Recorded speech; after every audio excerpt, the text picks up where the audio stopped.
Hello, it's Chris Fade, live at the Dubai Mall. Now, I don't think I've ever been to the Dubai Mall at 9 a.m, but it's 9 a.m. right now. Pretty big things are happening. If you take a look around, we got it all set up and we got it ready to go. Some of the world's biggest acts are here today. Neo, Natasha Bedingfield, Jay Sean, Edward Meyer, they're all performing tonight with a Telly Live, but hey, we're bringing them here to the Dubai Mall a little early. It's early right now, but I tell you, give it an hour, you're gonna see what's gonna happen. Let's go. Happening at the Dubai Mall today, if you've just walked in and you're wondering what we're doing, we have some of the biggest artists in the world joining us on stage right here at the Dubai Mall. And it is my pleasure this morning. She's traveled a long way. She's absolutely beautiful. Ladies and gentlemen, please welcome Natasha Bedingfield! Good morning. We do the double kisses here. Yeah. Okay. Take a seat, please. Hello. Hi. How are you? Very well, thank you. First time in Dubai?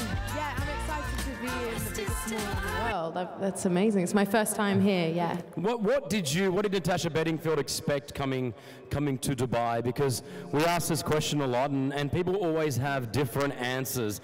They think they know what Dubai is, and then they land and they say, "Oh, well, you know what? It was a little different." What were your thoughts before coming here? Well, I know that people know how to have a good time here, so I think that that's gonna be proven true tonight when we do the show.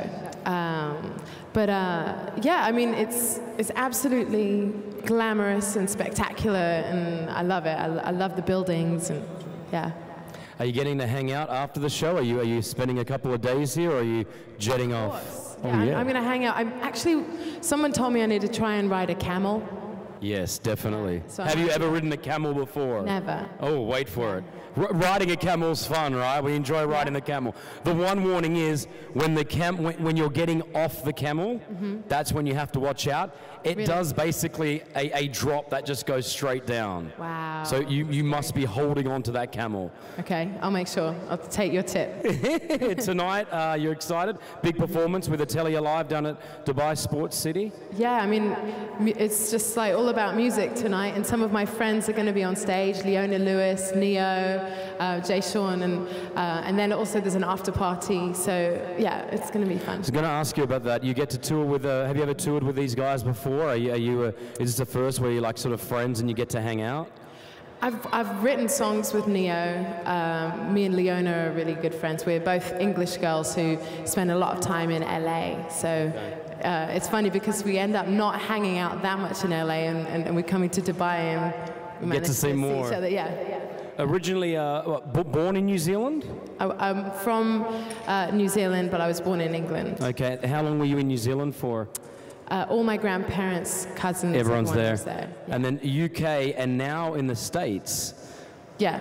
Well, I was born and raised in the UK. Yeah. So I'm a British Kiwi. And how is it? What's the biggest difference between? We've got a lot of expats here. We've got a lot of guys and girls from England, right? And then we've got a lot from the States. Is there a big difference, comparison between the two countries, living-wise? Between like England and England and New Zealand. Oh, and the States. Yeah, I mean, there's a lot of differences. I mean, I think that's the most fun thing about traveling is I get to see all these different ways that people live, and I feel like Dubai feels a bit like Vegas, doesn't it? You're right. Yeah, it is. It's the cleaner Vegas. That's how we style it out sometimes. Yeah, and because it's got that heat outside, but then inside it's, I think, a lot more classy. I think. Shh, don't tell anyone. Yeah, don't tell the Vegas people, all right? I was wondering, and I've always wondered this, especially with your songs there, you have such a good hook. Now, the hook of a song is the part of the song that you sing, that you're always singing, and it doesn't get out of your head. And I've just been down there singing your song, Pocket Full of Sunshine, for example, and it goes around and around in my head. When you're writing these songs, is that one of the things that you look for? I mean, because you do it really, really well with most of your songs. You have that catchiness. How do you do that? I mean, for me, it is all about the song. It really has always been about, like, communicating something in the song, and I think that is, pop songs are the ones that stick in your head somehow, so you kind of have it or you don't. And does the music or the lyrics come first? Is it the music that you get and you write music, write it to the music? Most of the time the lyrics come first. Yeah, or maybe an idea. I'm like, I want to write a song about a certain thing, you know, let's write a song about love, you know, and then, you know. And then it goes from there. Yeah, maybe a song title will sometimes come first. And then you're saying you've been writing for Neo and some of the other artists. Is that you and like the artists sitting down together and doing that, or is it more, you know, through technology now you can do it? Yeah, sometimes it's like me and Neo, we'll get in the studio together and we'll write together. But when I wrote with Nicki Minaj, she worked on the song. She sent it to me. I was in Detroit. I went to Eminem's studio, and I did my thing on it too, you know, and we just do it all, like we just send it to each other. How is that? I mean, you just dropped 3 of the biggest names, and then how do you, it feels amazing working, like just working in the scene. I guess you had a dream as a young girl to do this, and the next thing you know, I mean, being from England and hitting it to the stateside is not the easiest thing to do, right? I feel like music is such an amazing way to channel your energy. I feel it's just this most powerful thing, you know, and it's magical because once you put an idea into a song, it takes on a life of its own and it becomes its own thing, and it's fascinating. I love it. And have you ever, I guess, when you're writing a song, does it ever bring emotions towards you? Is that how you get writing these songs? Is it past experiences and stuff like that? Absolutely, yeah. And then the more real and honest you are in a song, I think the more it seems to relate to people as well. And it's funny because because I have a song called Pocket Full of Sunshine, I'm kind of known as, it's like a happy song, you know, but what's interesting is I was in quite a dark place when I wrote that song. I was really feeling low that day, and I like that music is something that you can channel those feelings into, and it can kind of help you. So even though you were feeling low that day, the song that came out was somewhat uplifting, and I mean, as we hear I was imagining, wouldn't it be great if someone just had sunshine in their pockets and could kind of cheer me up that day and just be like, here you go. It would be good if we all had a pocket full of sunshine, right? So whenever we needed it, we could just pull out this sunshine and go, there we go, let's make your day. Tonight on stage, I mean, what sort of set? I'm yet to see you perform, and I'm looking really forward to tonight's performance.